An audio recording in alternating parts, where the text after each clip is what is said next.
the name of Allah, the most beneficent, the most merciful.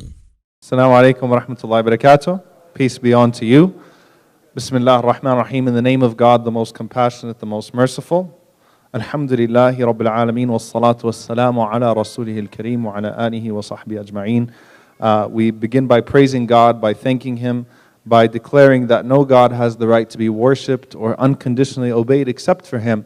And we ask Him to send His peace and blessings upon His messengers and prophets, Jesus, Moses, Abraham, David, Muhammad, peace be upon them all, his family, companions, and those that follow.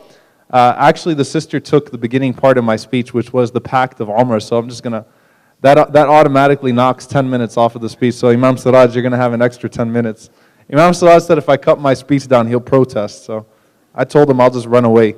So just be protesting to you all. But honestly, this topic of the history of Jerusalem, I did not choose it for myself, but it's something I feel extremely passionate about.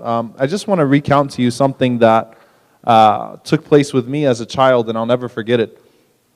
I remember the first time I went to Jordan in 1989, and my family, my parents are Palestinian, and my parents are actually Palestinian refugees. Now, as far as I was concerned, you know, we always knew of Palestine. We knew of an identity of Palestine. We had the flags in the house. Everyone knew of Palestine. I didn't realize that there was no such thing as Palestine on the modern day map until I went to school, and I was wondering, you know, whenever they had a find your country type thing, or, you know, where are you from? And I was like, why is my country not on the map? So, unfortunately, a lot of things started opening up to me, and I'm not going to make this a political speech at all, because this is about humanitarianism. This is about people being able to live in peace together, people being able to live together in harmony. And I remember going to Jordan, and my father and mother, may Allah subhanahu wa ta'ala be pleased with them both, may God be pleased with them both, they always taught us the ideals of charity. So we used to actually have a box. It was a plastic Dome of the Rock that we had in our homes. And you take the dome off, and we'd always put our charity there, extra money there, and things of that sort. So when we went to Jordan, we would give that out and distribute that to refugees. So that was their habit when they went back. Obviously, both my father and my mother, they worked very hard to, despite being refugees, you know, find a good situation for themselves and to become both very successful. But it was my exposure to the largest refugee camp in the world, which is called Balata Camp in Jordan, where you literally have people living in trash cans. Literally, people take shade in trash cans. They go to sleep at night in trash cans. And for me, this was a huge wake-up call.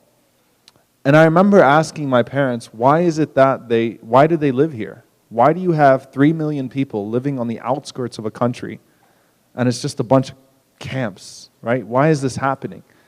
And my parents said they don't have the right to go home.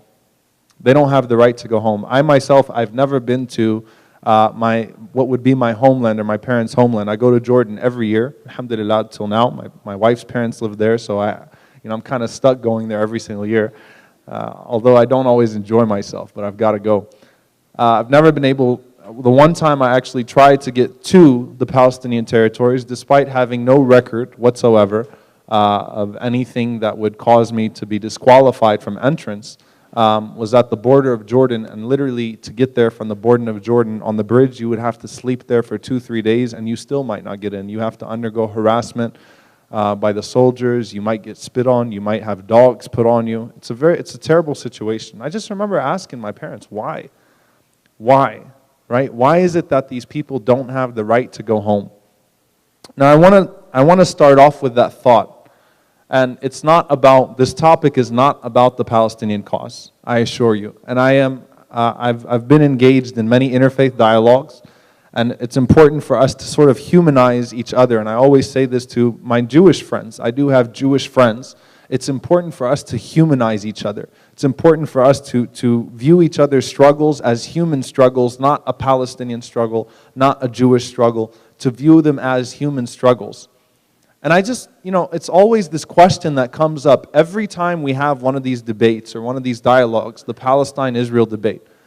there's this conclusion that the moderator will always throw out there that, well, I guess Muslims, Jews, and Christians just can't live in peace. Hopefully one day we'll all be able to live in peace and everything will work out and we'll all come together and Jerusalem will serve its cause again, and people, the people from all three different faiths will be able to go there and be able to truly live the heritage of their faith. But at the end of the day, everyone sitting in the audience is just, we all know that's not going to happen, right? And we think it's impossible. It's impossible for Jerusalem to house people of three different faiths. It's impossible for us to live together in peace in that area. It's just impossible. And it's not. It's not. Because there was a time when Muslims, Jews, Christians did live in peace in that area. And that time actually was such a long time that if you read in history, even, I remember Rabbi Mark Snyder mentioned this. You might know him from New York, also Imam Siraj, and others will mention this, that the golden age of Jewish history came under Muslim rule. The golden age of Jewish history came under Muslim rule. Because Muslims, Christians, and Jews did live together in Jerusalem in peace. They did live together in the Palestinian territory, or whatever you want to call it. They lived in that area in peace. And it starts off with the way that Muslims came. Now, obviously, the whole "we were there first" thing doesn't really hold up very well. Everyone tries to play the whole "we were there first" thing. I'm not even going to talk about the who was there first. I just want to sort of talk about the history of Jerusalem under Muslim rule. The sister, may Allah reward her, talked about the second Khalifa, second Caliph of Islam, Umar ibn al-Khattab radiallahu anhu. Umar ibn al-Khattab has a very interesting story because when he came to Jerusalem, there was no bloodshed, there was no fighting. In fact, Jerusalem was in such turmoil that the leaders welcomed his coming and welcomed becoming part of the Islamic Empire, and this is something that's well documented. But they told, because it was tradition that the Khalifa would stay in Medina, the stronghold, he should not leave his city. They told Abu Ubaidah Jarrah, they said that we will not give